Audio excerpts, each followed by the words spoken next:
நடிகர் ரஜினிகாந்த் நடிப்பில் வேட்டையன் திரைப்படம் தயாராகி வருகிறது.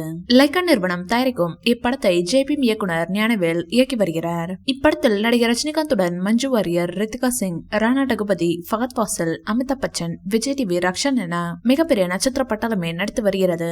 அனிருத் இப்படத்திற்கு இசையமைக்கிறார். வேட்டையன் திரைப்படத்தில் நடிகர் ரஜினிகாந்த் போலீஸ் அதிகாரியாக நடிக்கிறார். இந்த படத்தில் மறைந்த நடிகர் விஜயகாந்த் அவர்கள் நடித்திருப்பதாகவும் தகவல் வெளியாகி உள்ளது.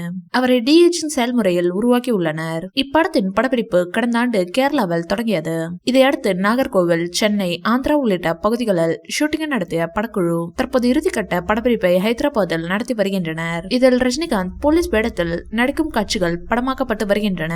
இந்நிலையில் போலீஸ் யூனிஃபார்மில் ஷூட்டிங் ஸ்பாட்டுக்கு காரில் வந்த ரஜினிகாந்தை பார்த்ததும் மெய்சிலிருந்து போன ரசிகர்கள் விசில் அடித்து வரவேற்றனர். பின்னர் அவர்களை பார்த்து கையசைத்தபடி ஷூட்டிங் நடைபெறும் இடத்திற்கு சென்றார் ரஜினிகாந்த். அவர் போலீஸ் கெட்டப்பில் பார்ப்பதற்கு மிகவும் யங்காக தெரிவதாக கூறி நெட்டிசன்கள் அந்த வீடியோவை வைரலாகி வருகின்றனர். இந்த வீடியோ பிடிச்சிருந்தா லைக் பண்ணுங்க, ஷேர் பண்ணுங்க, எங்க சேனலை சப்ஸ்கிரைப் பண்ணுங்க.